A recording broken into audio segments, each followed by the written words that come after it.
The everyday routine of our lives can provide comfort and pleasure, but it can also lead us to overlook certain dangers. That was never more true than on October 18th, 1991, as Susan Tanner was taking care of her baby and her 4-year-old daughter, Brittany, at their home in the suburbs of Fresno, California.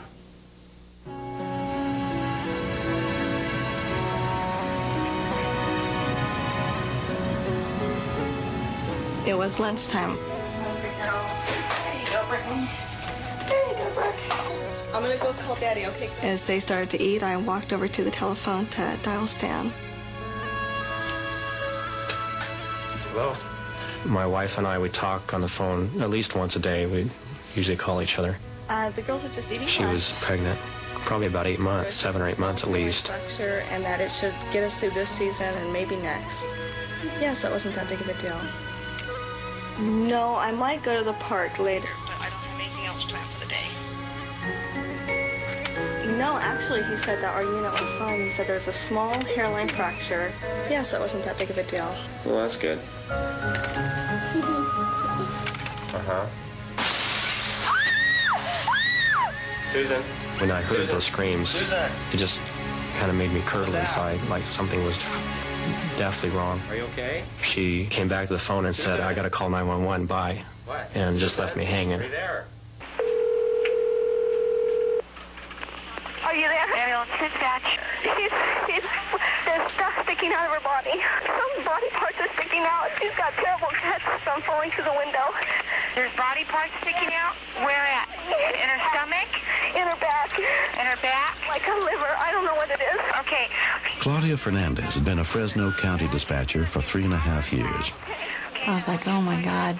Never had anybody describe that to me over the phone. I couldn't believe it. Gushing everywhere. Okay, listen to me. What I want you to do. Listen, is she breathing right now? Yeah, breathing. Yes, she's crying. Okay, she's crying? Oh, well, no, she's just kind of fidgeting. Okay. Wait, Britt. She's bleeding very bad. Okay, listen. The tremendous amount of blood that was coming out was so enormous that I didn't think she would ever live through something like that. An ambulance that happened to be less than a mile from the house was immediately dispatched to the scene. Get a towel or cloth, okay, and apply direct pressure, all right? Okay. Hold on. Wait. Ma'am? Yes. Okay, the ambulance is on the way, okay? Okay. Is she still crying? Oh, she looks like she's getting white. Okay. The mother stated the girl was getting very pale. And that told me that she was losing a lot of blood and possibly going to go into shock any minute. She's really bleeding out. I mean, it's gushing. It's coming out everywhere. Okay, where's There's a big hole in her back. hole in her back? Very scared. Okay, I know you are. Okay, did you get a towel or a cloth? Yeah, there's a towel on her. Okay, I want you to apply direct pressure, okay? I want you to hold it with one hand and apply direct pressure. You gotta be calm for her right now, okay? How's her color looking now? She's still real pale? Very. Mama, help you, sweetheart. I love you so much. What'd she say? She said she loves me. Oh. The doctor's going to come. I just remember thinking that was kind of like a goodbye, or that was the last time that we would say that to each other. Within minutes of the call, the first rescue unit arrived. I hear some, Are they there? Okay, great. Okay, now. I was very worried about the little girl. I didn't know if she was going to make it or not. Among those who responded was American ambulance paramedic Ray Renard. Mom is covered in blood. This little girl was very sick. We mainly noted one injury to the back, the large gaping hole there, which showed intestines. Evisceration? Do you remember lifting her up or anything? There was approximately 2 to 3 cups of blood loss at the window site. What, did she fall all the way through the window? Kids can deteriorate very rapidly because they cannot handle that amount of blood loss.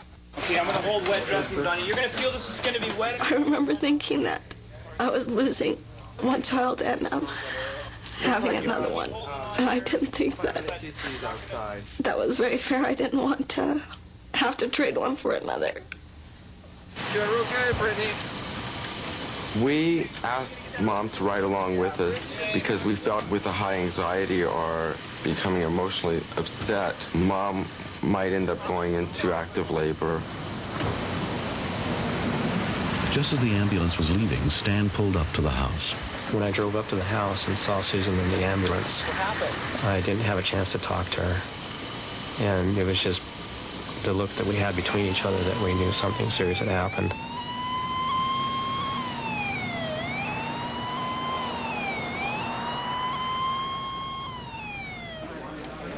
Four-year-old Brittany Tanner was taken to Valley Medical Center, where a trauma team was awaiting her arrival, led by Dr. Dean Gushy.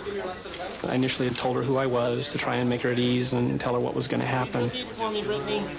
Her injury was very clearly life-threatening. What we needed to do was to do all of the things necessary to get her to the operating room as rapidly as possible. Stan met up with his daughter at the hospital.